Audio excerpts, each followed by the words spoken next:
এবার দেখাবো building plan pass, সেখানেও দুর্নীতি।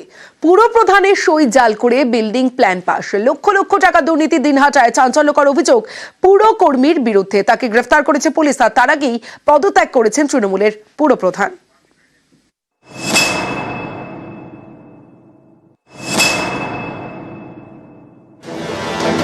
কোচবিহারের দিনহাটা পুরসভা, এই পুরসভারই কর্মী উত্তম চক্রবর্তী, তার বিরুদ্ধে পুরপ্রধানের সই জাল করে বিল্ডিং প্ল্যান পাস করিয়ে লক্ষ লক্ষ টাকা কামানোর অভিযোগ। এই নিয়ে দিনহাটা থানায় অভিযোগ দায়ের হয়। এরপরেই সোমবার রাতে পুরকর্মী উত্তম চক্রবর্তীকে গ্রেপ্তার করে পুলিশ। পুরকর্মীকে গ্রেপ্তারের আগেই সোমবার বোর্ড মিটিংয়ে ইস্তফা দেন তৃণমূল পরিচালিত দিনহাটা পুরসভার চেয়ারম্যান গৌরীশঙ্কর মাহেশ্বরী। সাধারণ মানুষ প্রতারিত হয়েছে কিছু জাল চক্র দ্বারা পৌরসভার বাইরে।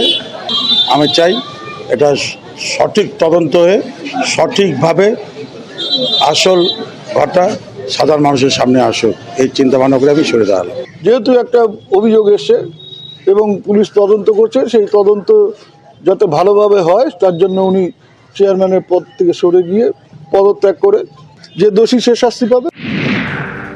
জানা গিয়েছে সম্প্রতি এক ব্যক্তি দিনহাটা পুরসভায় বিল্ডিং প্ল্যান পাসের জন্য যান।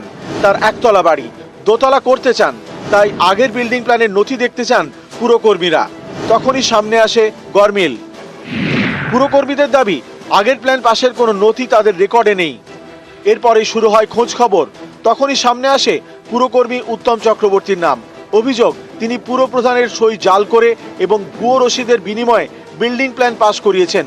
বিনিময়ে লক্ষ লক্ষ টাকা পকেটে পুরেছেন। এরপরেই তৎপর হয়েছে দিনহাটা পুরসভা। গত কয়েক বছরে যেসব বিল্ডিং এর প্ল্যান পাস হয়েছে, পুরসভায় শিবির বসিয়ে সেই সব তথ্য যাচাইয়ের কাজ শুরু হয়েছে। ম্যানুয়ালি যেসব হয়েছে সেগুলো ভেরিফিকেশন, আর যেটা অনলাইনে হয়েছে সেটাকে দেখে তার নাম্বারগুলো এন্ট্রি করে খাতায় এন্ট্রি করে সেগুলোকে ছেড়ে দেওয়া হচ্ছে।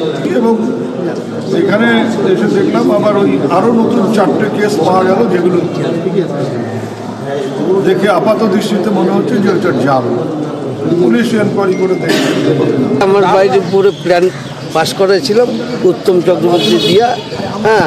আজকে এসে দেখি আমার কাগজটা জাল, সেটাই আমি ইনকোয়ারি করতে আসছি। উনি আমার বাড়িতে যা বললো এইটা এলাকা আমার কাছে সব করাইতো। কত টাকা দিয়েছিলেন? 50,000 টাকা। কোচবিহার থেকে শুভঙ্কর সাহা, নিউজ 18 বাংলা।